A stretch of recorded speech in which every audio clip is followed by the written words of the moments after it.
Olá, pessoal. Boa tarde. Continuamos aqui com a Ana. Obrigado, Ana, Para você. por ter vindo e por continuar aqui. Contar um pouquinho, a gente estava conversando aqui no intervalinho que a gente fez para fumar um cigarro, comer um queijinho. E a Ana estava contando para nós de um momento da vida dela, onde ela está experimentando muitas questões e achei interessante que ela está buscando um modo de correlacionar e de aproximar esses diferentes momentos, né? Então, ela dizia para nós que ela tem filhos adolescentes, então ela experimenta aí a adolescência dos filhos e todo esse turbilhão que a adolescência é, ao mesmo tempo que ela começa a sentir uns primeiros sintomas, será que a gente pode dizer assim? Sim, sim. Né? Da menopausa e como ela tem sentido isso no corpo dela, né? E também ela contou um pouco para nós do pai que já começa a apresentar uns sinais de idade avançada, de uma certa senilidade, né? Se assim a gente pode dizer, e ela estava aqui contando pra gente, e eu achei muito interessante algumas relações aí entre esses momentos. Então, feito esse anúncio, Ana? Pessoa que mistura todos os assuntos. Misturar é bom. Sim, sim. O que eu dizia, né, é que eu tento viver um pouco as coisas que eu vivo, né, na vida, as coisas que acontecem, que eu sou atingida, para não falar atravessada, não é? De um jeito mais prático, né? De questionar, de tentar entender, de tentar buscar também nas coisas que a gente lê, no que estuda, qual a relação que isso tem, né? E estou vivendo a adolescência dos meus filhos, estou vivendo a perimenopausa e eu vejo coisas muito parecidas. Conte para nós. Que eu tenho estudado e escrito um pouco sobre isso. Né? Porque a adolescência, né, eu costumo dizer que a minha casa é a casa dos hormônios, né? Primeiro porque meus filhos estão explodindo de hormônio, né? Eu tenho um filho que está com 1000 de testosterona e enquanto eu fiz exame estava com 1. Melhor ter 0 que 1, né? Assim, 1 de testosterona. E que aí você começa aquela reposição. E é interessante ver, né, a gente vivendo épocas tão distintas, um com excesso, outro na falta, mas que tem coisas parecidas e que a gente sente no corpo, a gente sente no humor, a gente sente no jeito de se relacionar. Né? Então, eles estão, por exemplo, né, não querem conversar, se trancam no quarto. A minha vontade é me trancar no quarto também. Né? Só que não é aceito um pouco. Né? Dependendo do seu estágio de vida, né? Todo mundo diz que a adolescência eles ficam no quarto. Por que eu não posso ficar no quarto também? Né? Quero ficar lá, sem ter contato com humanos, às vezes. Então tem muito isso, assim. E eu acho que é muito pouco falado. Muito. Porque né, é um momento. Eu acho que tem se falado muito de adolescência, cada vez mais. Tem se falado muito de menopausa. Mas eu acho que a intersecção desses momentos, isso é pouco falado e discutido. Eu estou usando menopausa e adolescência como exemplo, mas eu acho que a gente pode usar a infância com a velhice, né? Não é um termo correto, mas enfim. Né? Que eu acho que tem essas relações, porque de certa forma são começos. Né? Eles começando a entender quem eles são na vida, onde eles podem ir, como eles se comportam, eles vão testando. Assim como a mulher na perimenopausa, na menopausa, também está experimentando um novo jeito de viver e se relacionar.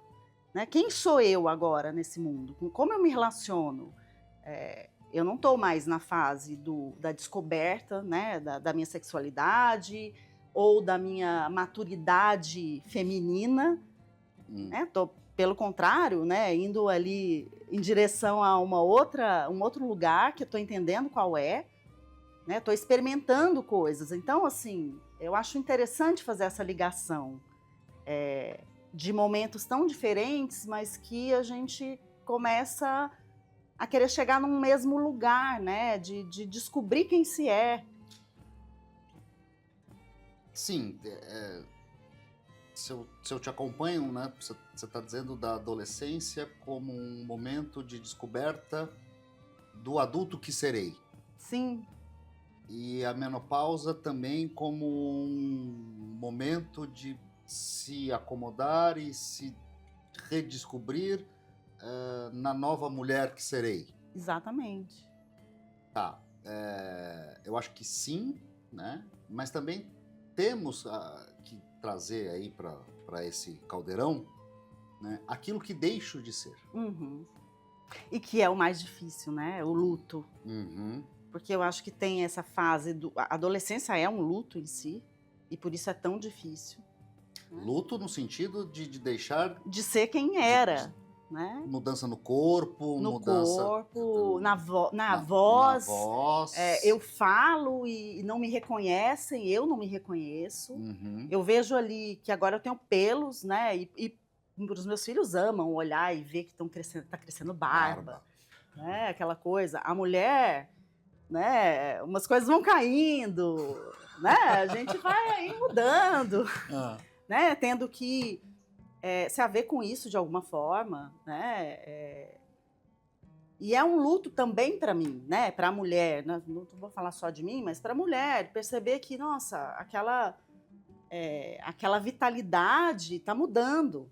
Como vai ser? Como é que eu vou vou fazer só matinê agora? Não vou mais para balada? Já não ia, nunca fui, não gosto. Mas, né? Não vou. Como é que é? Como é que eu? Qual é a minha relação com o meu corpo? Né? Tanto que muitas mulheres, e eu entrei nesse balaio, de procurar ajuda médica, nutricionista, endócrino. De reposição hormonal. Tanto de reposição hormonal, quanto o que eu posso comer.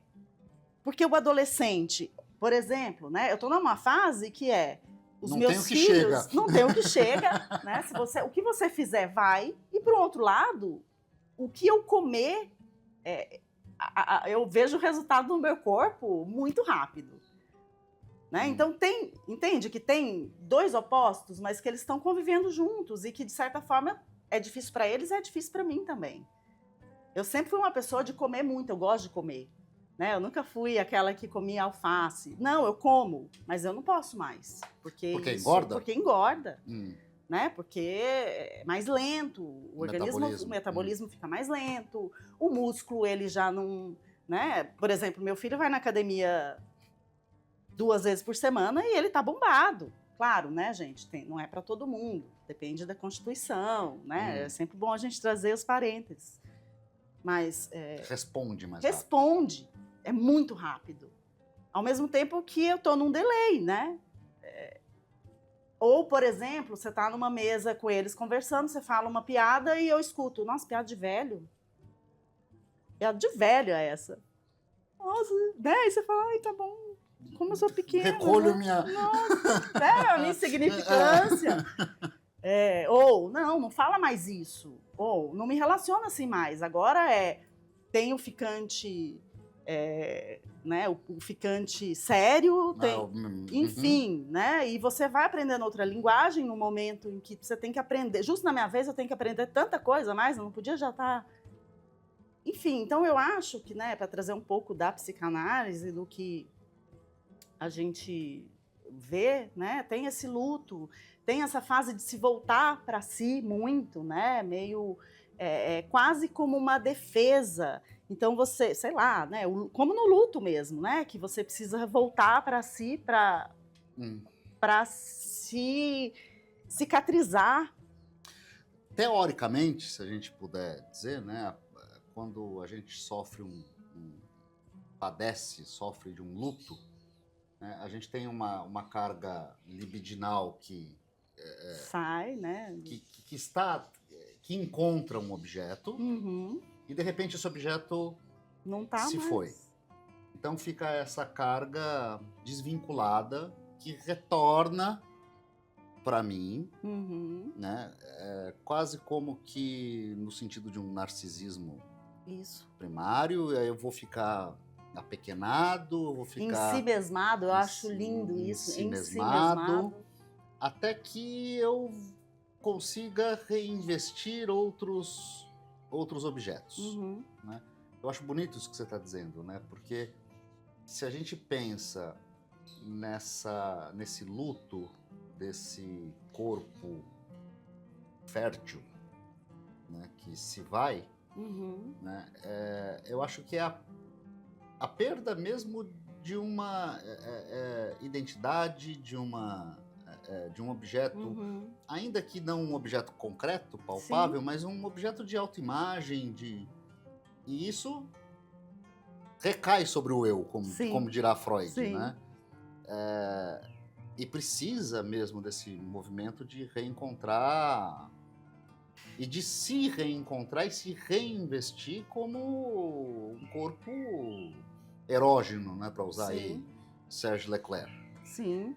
E eu acho que tem-se aí, né, uma grande. Não tenho dados para comprovar, né, mas existem muitos adolescentes que se deprimem, né, na menopausa, perimenopausa, muitas mulheres que se deprimem, assim como ali na fase, né, da terceira idade também, porque é isso, né, você está voltado total para você, nesse movimento de se reconhecer ali, porque não é só olhar para o espelho e falar, nossa, não tinha uma barba aqui, né? Ou um sorriso de aspas, né? Que eu falo, né? Que sorriso a gente. De aspas? Olha só, tô cheia de aspas. Olha que bonito, eu me citando a mim mesma.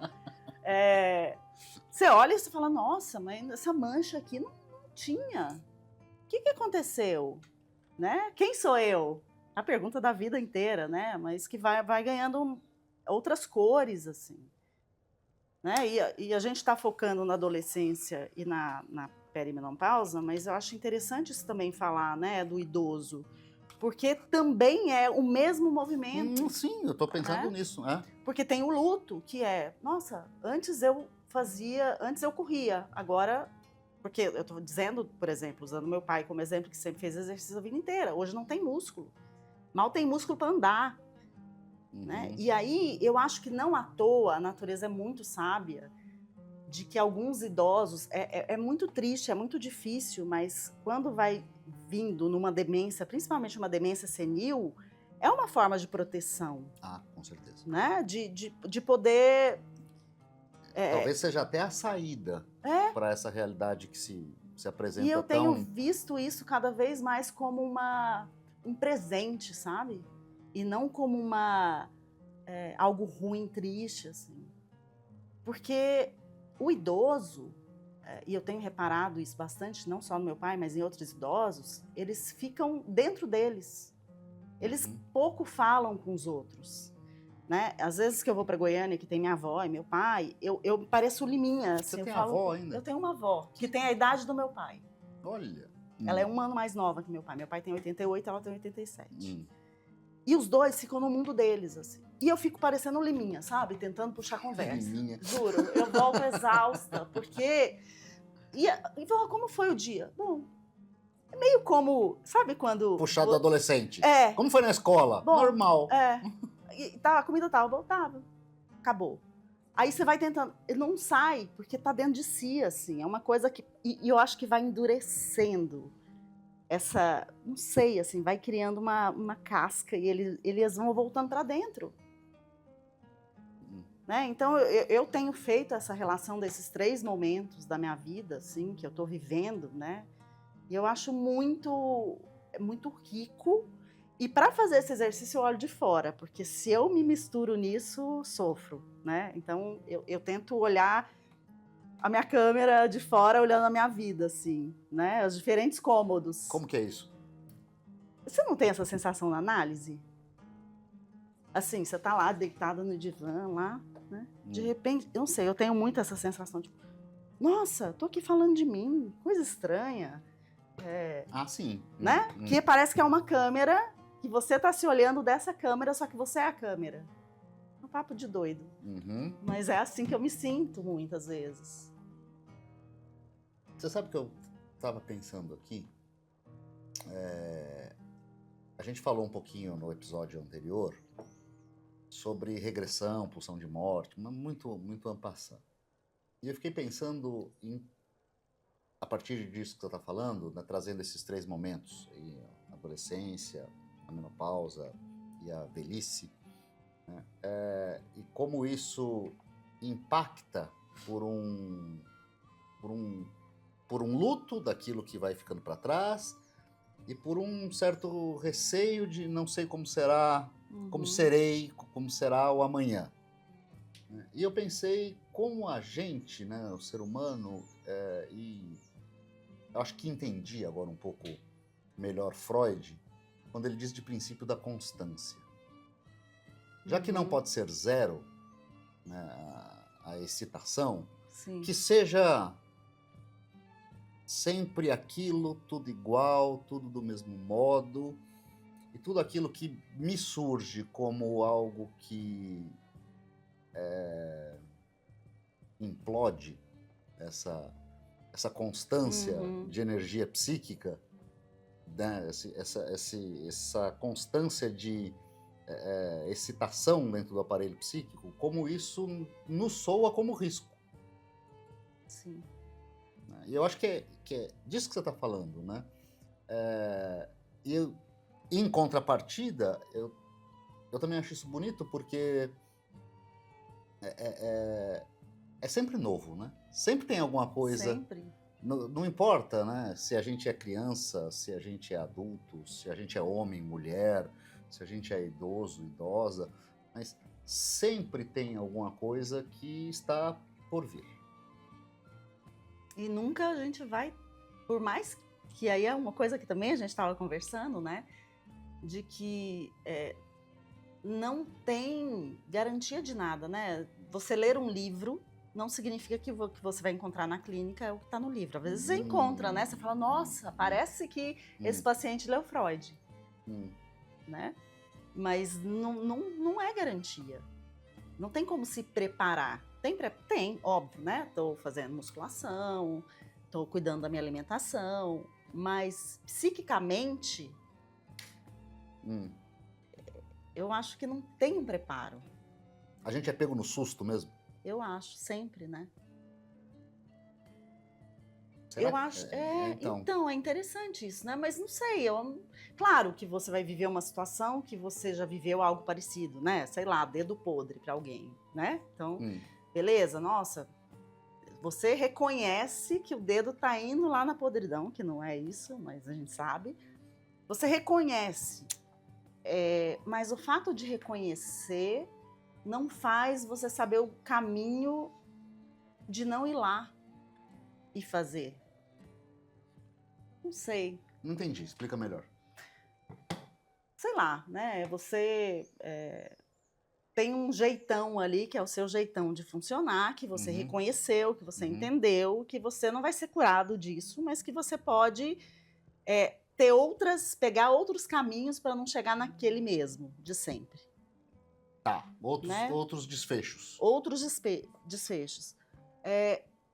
Mas quando você está ali, por mais que você saiba ou tenha noção de que você está indo pelo mesmo caminho, não tem como antever. Talvez você vai cair ali de novo mesmo sabendo. Não sei, talvez... não sei também, aí estamos entrando num lugar mais nebuloso, mas que talvez você possa preparar o corpo para sair de uma UTI. Né? Quem tem mais músculo consegue voltar a andar depois de uma UTI, por exemplo. Mas será que conhecer sobre o seu jeitão de funcionar vai fazer com que você não chegue no mesmo lugar? Esteja mais avisado? Não sei. Ter uma espécie de músculo do inconsciente que está ali, quanto mais você trabalha, mais ele vai saber segurar um peso numa situação? Acho que sim. Acho que você ter conhecimento ou trabalhar o músculo do inconsciente vai te fazer sofrer de um outro jeito, que é o que a gente falava. Eu não sei se existe um modo de se precaver e se preparar para esse impacto, impacto psíquico. É isso que eu acho que... Mas talvez o que seja possível seja a gente sustentar a possibilidade de responder a esse impacto Sim. de um outro modo. Sim. Por exemplo, você disse, né? Tem velhinhos que se deprimem, tem velhinhos que se divertem. Isso. Da própria decadência do corpo. Né? Eu estava pensando, eu tinha um tio, todo mundo tem um tio legal, né? Uhum. Esse era o meu tio legal. Ele faleceu tem uns 4 anos, por aí. Era o tio bacana. E ele era muito brincalhão. E ele era carequinha. E ele dizia assim, essa história de que cabelo cai é mentira. Os cabelos não caem, eles migram. Eles migram da cabeça para a orelha, para o nariz. Então, é um modo de você ir se relacionando com... Sim, mas aí eu vou levantar uma questão aqui que eu acho que a gente pode pensar. Por exemplo, 2 filhos dos mesmos pais. São diferentes. São diferentes. Cada um tem o seu recurso para lidar ali com a situação. E ele tem esse recurso independente de ter feito análise ou não. Até porque os pais nunca são os mesmos, né? Exatamente. Já começa daí. Pode ser gêmeos. Pode ser... exatamente. Mas um tem um jeito mais responsável de lidar com a vida e de seguir, e o outro resolve tocar o terror. Não, um chorou, a mãe estava ali por perto e pegou. Sim. O outro chorou, a mãe Nem estava no viu. banheiro. Sim. Aí ele chorou 5 minutos a mais. Então, E quer aí, dizer... e daí já é... Será que é uma coisa nata a capacidade de passar por uma situação e o impacto, né, a quantidade do impacto independe... Não sei. Eu acho que eu entendi o que você está... Não entendeu? Não, eu acho que eu entendi o que você está questionando. Eu acho que isso é individual, né? Uhum. A quantidade que eu suporto, né, de me deparar com o meu fim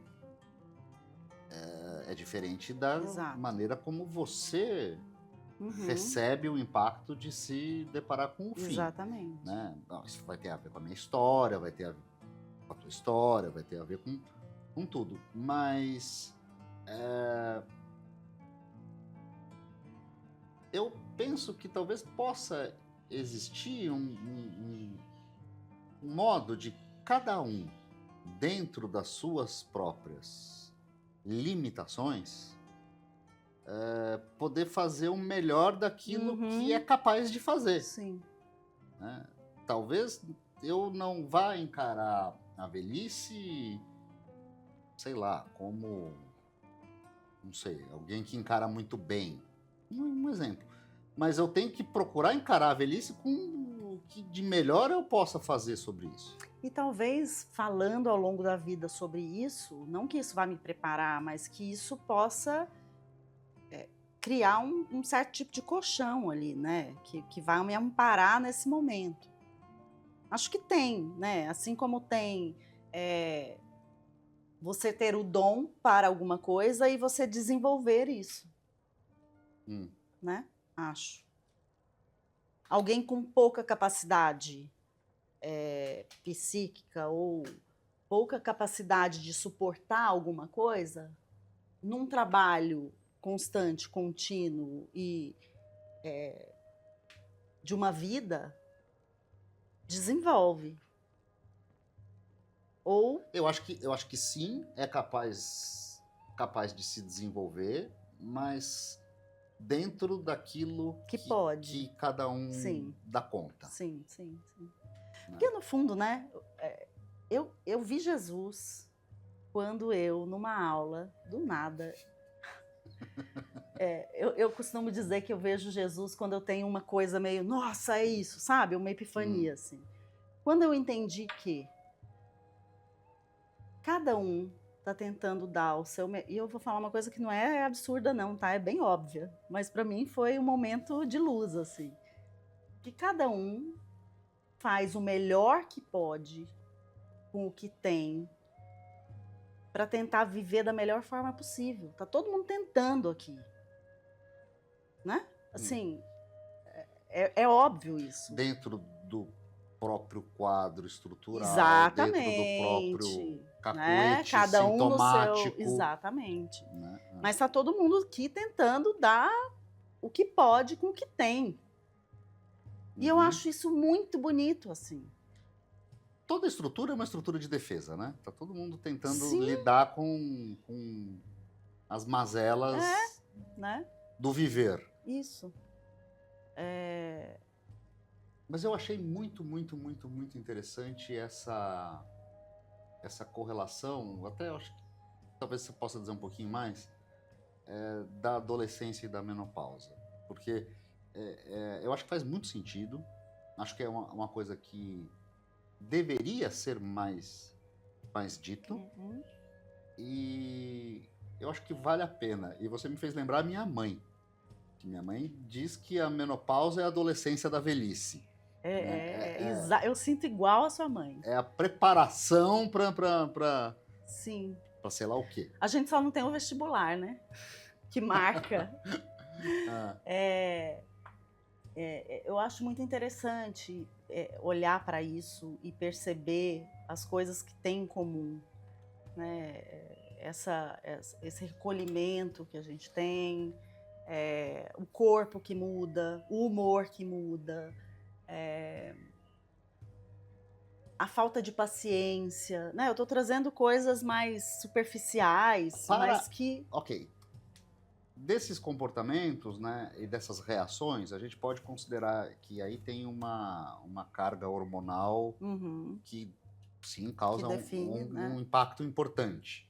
Né? Mas será que também não tem questões psíquicas? Eu acho que tem muito, assim, né? Também... As pulsões, né? Eu acho que tem uma coisa de um extremo, né? De uma... Claro, tem exceções, né? Sempre tem. Tem adolescentes que não têm essa coisa de experimentar, de ir para fora, de viver, né? Mas isso tem muito, assim. E parece que na menopausa você vai... É uma curva que vai descendo, assim. Eu não sei dizer, assim, muito do que mais que a gente pode trazer. Mas eu acho que tem uma pulsão de vida muito forte, assim. Tanto na adolescência, quanto na menopausa, apesar de parecer que não. Mas tem uma pulsão de vida no sentido de querer direcionar, de ter uma intenção, de viver a sua vida, que vai ser de uma outra forma, mas de um jeito mais pleno. Por quê? Na adolescência, se você está descobrindo quem você trabalhando um pouco essa coisa da autenticidade, de ser realmente quem se é, na menopausa, parece que você tirou tudo o que estava de fora, encobrindo isso, e você chega no núcleo do seu ser, assim. É o que eu sinto na minha experiência. Eu sempre fui uma pessoa, claro, muito adaptada, né? Desenvolvi um falso self aí para poder viver, amadureci muito antes da hora, porque precisei, né? Mas hoje eu vejo que eu tô podendo encontrar um self. E aí falando nesses termos, que é o que eu estou estudando mais agora, né? Se na adolescência você está querendo ir em busca de... Mas também está construindo uma identidade. Exatamente, né? E aí também construindo um jeito de blindar essa identidade, né? Porque talvez se eu for do jeito que... Seu ser é bom. Se eu for do jeito que eu sou, não vou me aceitar. Então eu vou me moldando. ali, agora, nesse momento, eu já Não tá mais afim de se moldar. sabe, sério mesmo que eu vou ter que... Não quero ir nesse lugar, não quero falar o que eu não acho. Então eu acho que tem uma certa independência. Talvez seja um momento em que Me a ocorreu gente, a mesma palavra aqui. né, consiga... se na adolescência você espera chegar nos 18 anos para ser independente, eu sinto que é agora que eu sou. Porque agora eu posso ser independente de alguém, né? Eu sou eu. Independente do que você acha, do que o outro acha, do que... Independente do modelo que é posto daquilo que exatamente. deveremos ser. E olha que interessante, né? Se na adolescência o que o adolescente busca é independência, ele nunca é tão dependente quanto na adolescência. Dependente da opinião do outro. Porque... do grupo, né? Ele também está buscando por pertencimento. Exatamente. E eu acho que esse momento que eu estou vivendo, a minha independência ela é mais importante que o pertencimento. Claro que eu quero ser amada, né? A gente acha que isso não ou aceita, mas não é mais o foco. Desejável. Eu quero caber, né, ali. Eu acho que tem muita coisa que é um oposto, mas tem muita coisa que é uma continuidade do ser, né? Eu acho que vai um pouco por aí, assim. Então, a gente nunca tá pronto, né? Não, né? Né? Não. Acho que... Sempre a gente tá se deparando com um novo você, né? Com um novo... Mas eu acho que cada vez o novo você, a tendência é ser mais você. Você acha que vai num eu acho. Num gradativo aí de, eu acho, de aceitação de si? De núcleo, sabe? A gente vai... E aí, assim, né? Agora eu pensei, vamos chegando no núcleo. E será que quanto mais chega no núcleo, mais resistente a gente tá, né? Não sei, pode ser. Olha, eu acho esse tema... Gostei muito. Acho que, bom, não cabe... Eu acho que tem muito aspecto pra gente pensar. Eu acho que é um tema que você deve levar ele adiante, porque a mim me interessou. Que bom. Bom, Ana, ficamos por aqui. Sim, muito obrigada. Pode. Claro. Tava falando, eu fiz um paralelo aqui com metade da conversa, na hora que você tava falando do teu pai, e me fez... Pareceu um link, assim. Você tava falando que, conforme a gente vai evoluindo, a gente vai deixando de querer pertencer nesse jeito de se colocar para fora e aceitar o que vem de fora aí para poder se adaptar e ser aceito, né? E eu fiquei pensando, será que o paralelo no final não acaba sendo esse? A gente vai querendo aceitar menos o que está sendo imposto e aí a gente acaba se isolando na gente a ponto de quando a gente fica mais velho a gente quer fazer o que a gente quer do nosso jeito, quieto e tudo bem, tem gente em casa, eu vou fazer sozinho, quieto aqui. E aí eu lembrei você falando, não, porque meu pai fica quieto, porque a outra moça fica quieta. Aí eu pensei, às vezes vai chegando nesse ponto, será que chega nesse ponto de você evoluir para tentar evoluir para extrair esse seu individualismo e aí no final acaba que você se isola ao invés de só explorar a tua individualidade sem ser imposta pelo outro? Eu acho que depende. Eu acho que assim, acho que tem muito disso de você ficar dentro, né, no seu núcleo ali com você mesmo. Mas, por um outro lado, a gente retorna à dependência absoluta, né, do outro. Porque por mais que você tá em si mesmado, você passa a precisar... Claro, depende do idoso, né? Tem idoso que vive até os 100 anos andando... né? Correndo maratona. Exatamente. Mas se você vai se degradando, né, tanto fisicamente quanto psiquicamente, neurologicamente, você vai precisando do outro, né, para te dar um banho, para te dar, né, a gente envelhecer talvez seja se tornar bebê de novo, né? Benjamin Button. Exatamente, porque você precisa de alguém para te dar banho, para te dar comida, para te limpar, para te colocar na cama. Você usa fralda, você anda de carrinho, né? Não é, e aí e eu acho que aí tá a contradição, né? Porque por mais que você tá cada vez mais dono de si, você vai dependendo mais do dos outro. outros. A gente depende do outro para sempre, né? Assim, a relação com o outro, eu sou o outro. Né? Mas é interessante isso, né? E eu acho que tá aí a dificuldade do idoso que não tem algum problema neurológico de demência, aceitar que ele precisa ser cuidado.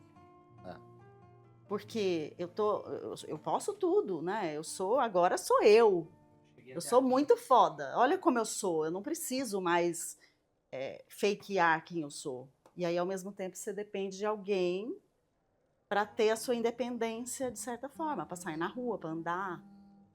É interessante como que a gente parte de um início, né, onde a gente está investido, né, como objeto das nossas pulsões, né?